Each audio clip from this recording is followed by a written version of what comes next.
Let's get to the movies for this week. Again, for the week ending or beginning, however you want to see it, Friday, July 25th.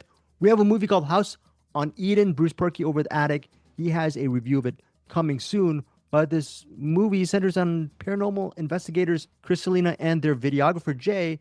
They go through scares when they set out on their latest case. But after, by the way, I'm reading plot summary. But after being mysteriously rerouted to an abandoned house deep in the woods, they find themselves facing a force unlike anything they've encountered before. This is the feature debut from content creators Chris Collins and Selena Myers. They've amassed a audience of over 75 million TikTok followers. The film is written and directed by Collins. It's only 78 minutes. Eric Holmes, why don't you take it away and tell me what you think of this movie? All right. First of all, this is found footage. So obviously one of the things you just got to deal with found footage is shaky cam. They really lean into the shaky cam on this to the point I had to look away from the screen a couple times because I'm like, this is just too much. How much percentage should they have toned down the shaky cam on House on Eden, Eric? 90 probably. The shaky cam went a little, got a little too much because like I get it's found footage and I want to keep that sort of aesthetic, but at the same time, it's not found footage. It's a found footage, what they call it, cinema verite. That you want it to seem like that. You want it to have that kind of look to it, but that doesn't mean you need. It's still edited. So you don't need to edit in all the parts where they're sitting there looking at the ground, trying to turn the camera on. You're allowed to take those parts out. Yeah.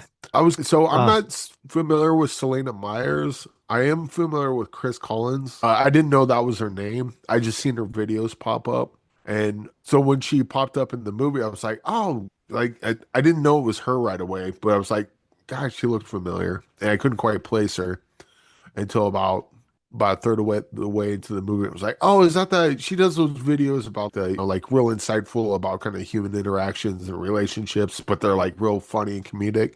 And then the fact that she wrote and directed this, it's strange because this is not really a horror comedy.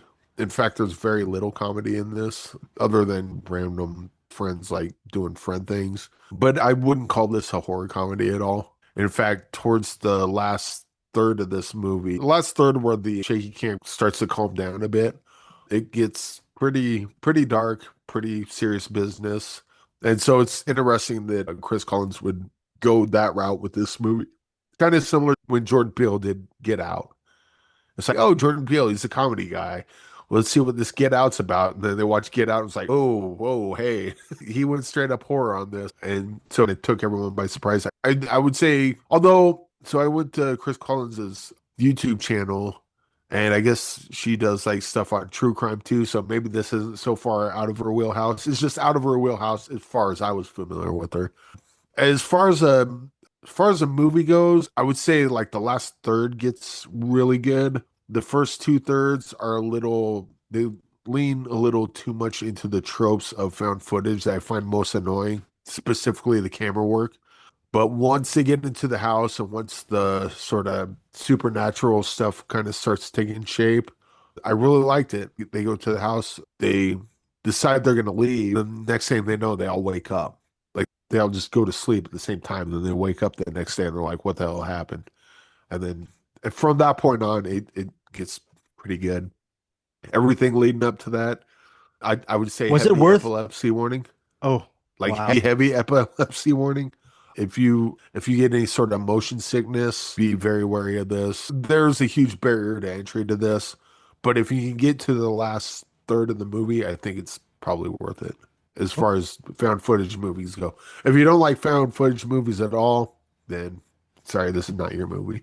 Okay, but it's a good found footage movie then. Which are you? It's a decent found footage movie once you get to the final third. And again, that's been an inherent problem with found footage is that there's been certain like Deadstream.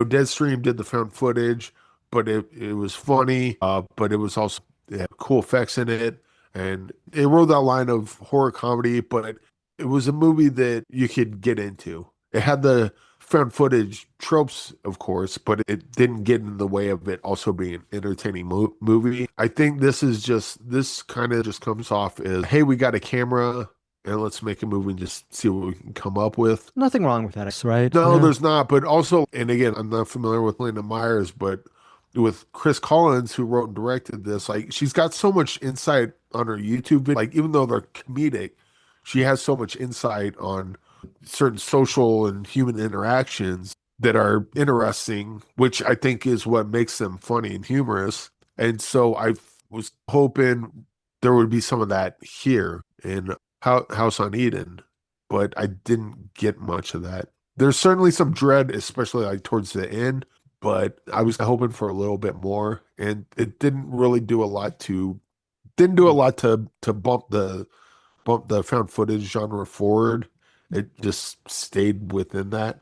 Perhaps that the over shaky cam throughout most of it was a comment on found footage movies, but that's a commentary that we don't need because we already know that that's probably one of the more annoying things about found footage. I think if this was made not as a found footage movie, but as a narrative feature, and they took more time with the characters and the script and the filmmaking, there's a good sort of mystery to this, and there's a good sort of like supernatural element to this that I really liked. And the last shot suggests a bigger world than what we've seen up to that point.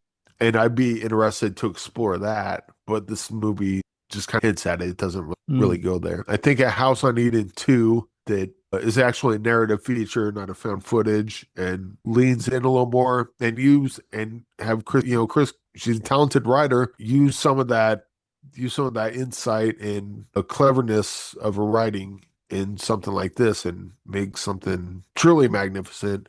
As it is, it's just a decent found footage movie where the last third's the best part, but it takes a lot to get there. What is your final rating on, I guess? I probably go 2.5 on this just for the final third.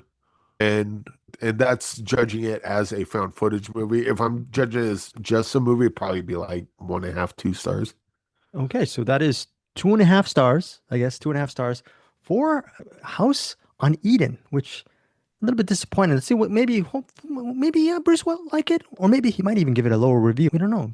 Check out Bruce's review in a few moments. The weird thing is like, I know there's some of our listeners that actually do like legitimately found footage movies. I would like them to watch this and get their take on this.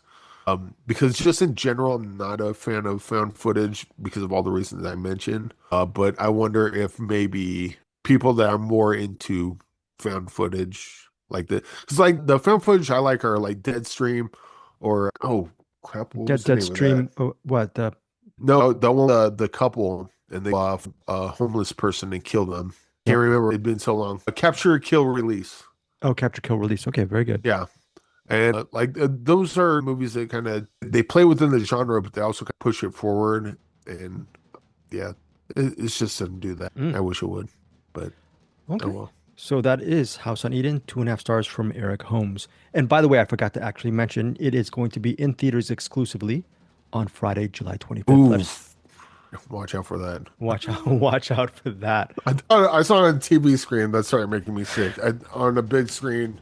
I can't imagine. Hey guys, thanks so much for watching this video. For more movie and television reviews and interviews, please subscribe to my Deepest Dream channel. Like, comment, share, subscribe.